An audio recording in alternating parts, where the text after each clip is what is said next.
എല്ലാവർക്കും സുമീസ് ക്രാഫ്റ്റിൻ്റെ പുതിയൊരു വീഡിയോയിലേക്ക് സ്വാഗതം. വളരെ സിമ്പിളായിട്ട് ഈസി ആയിട്ട് ചെയ്യാൻ പറ്റുന്ന ഒരു ബ്രേസ്ലെറ്റ് ബാങ്കിളാണ്.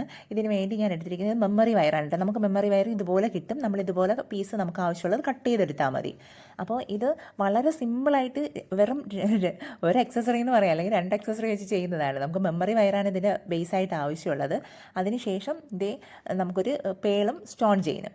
പേൾ 2 അറ്റത്ത് ഞാൻ എഡ്ജിൽ ഒരു ഭംഗിക്ക് കൊടുത്തതാണ്, കണ്ടില്ലേ, എഡ്ജിൽ ഇങ്ങനെ കൊടുത്തു. ഇതിന് പകരം സ്റ്റോൺ, നമ്മളെ ക്ലിപ്പ് സ്റ്റോണിൻ്റെ വലുത് കിട്ടുകയാണെങ്കിൽ അത് കൊടുത്താലും കുറച്ചുകൂടെ ഭംഗിയായിരിക്കും കേട്ടോ. നമുക്ക് ഏത് വേണമെങ്കിലും കൊടുക്കാം. അത് പല വെറൈറ്റി ആയിട്ട് നമുക്ക് കിട്ടാറുണ്ട്, അവൈലബിൾ ആണ് ഇപ്പോൾ മാർക്കറ്റിൽ.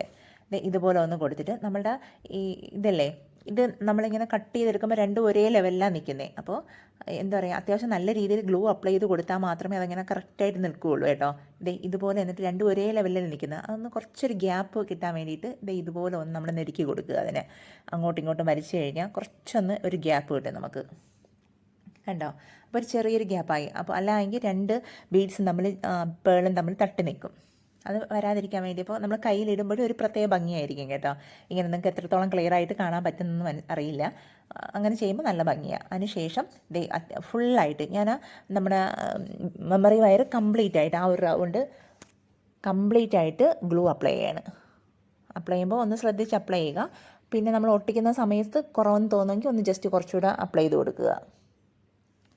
ഫുള്ളായിട്ട് അപ്ലൈ ചെയ്ത് കൊടുക്കുക. അതിനുശേഷം ഈ പേള് കുറച്ച് വെയിറ്റ് ഉള്ളത് കൊണ്ട് ഒന്ന് അത് പേസ്റ്റ് ആവാൻ സമയം എടുക്കും കേട്ടോ. പെട്ടെന്ന് അങ്ങ് ഇത് ചെയ്തിരിക്കില്ല. ചിലപ്പോൾ നമ്മൾ ചെയ്യുമ്പോൾ ഇളകി വരും, ഒന്ന് ശ്രദ്ധിച്ചാൽ മാത്രം മതി. അതിനുശേഷം എന്താ സ്റ്റോൺ ചെയിൻ, അതിൻ്റെ പുറത്തിങ്ങനെ വളരെ നൈസായിട്ട് നമ്മളിങ്ങനെ ഒട്ടിച്ച് കൊടുക്കുന്നത് കേട്ടോ.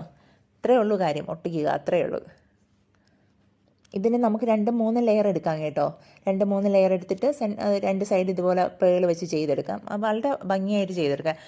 ഡബിൾ കളർ കൊടുത്ത് ചെയ്യാം കേട്ടോ സ്റ്റോൺ ചെയിനൊക്കെ. അല്ലെങ്കിൽ സെൻറ്ററിൽ സ്റ്റോൺ ചെയിനും 2 സൈഡിലും ബീഡ്സൊക്കെ കൊടുത്തും ചെയ്തെടുക്കാം.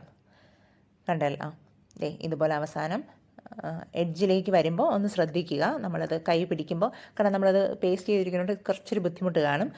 കയ്യിൽ ഗ്ലൂ ആയി കഴിഞ്ഞ് കഴിഞ്ഞാൽ വീണ്ടും കൈ എടുത്തിട്ട് അവിടെ പേസ്റ്റ് പിടിക്കുമ്പോൾ നമ്മൾ ആ ഗ്ലൂ ഒന്ന് ഇത് ചെയ്യണം, വാഷ് ചെയ്ത് മാറ്റി എന്തെങ്കിലും ചെയ്യണം, തുടച്ചെടുക്കുക. അല്ലെങ്കിൽ അത് എല്ലാം നമ്മുടെ കയ്യിൽ ഇളകി വരും തിരിച്ച്. ഇതുപോലെ അത്യാവശ്യം നന്നായിട്ട് ഗ്ലൂ അവസാനം എന്ന് വെച്ച് കഴിഞ്ഞാൽ കാണാതെ എഡ്ജിൽ ആ പേസ്റ്റായി ഇരിക്കാൻ വേണ്ടിയിട്ടാണ് കൊടുക്കുക. പിന്നെ എഡ്ജിൽ നമുക്ക് ബീഡ് വെക്കാനുള്ള, പേള് വെക്കാനുള്ള ഒരു ഗ്യാപ്പ് കൊടുക്കുക. അതിനുശേഷം കട്ട് ചെയ്ത് മാറ്റുക.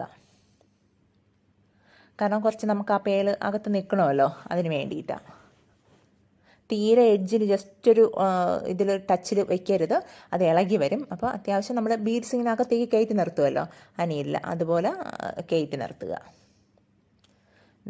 ഇനി എന്ത് ചെയ്യുക, ലാസ്റ്റ് എഡ്ജിൽ ഗ്ലൂ അപ്ലൈ ചെയ്തതിന് ശേഷം ആ പേള് ഒന്ന് ഫിക്സ് ചെയ്ത് കൊടുക്കുക അവിടെ.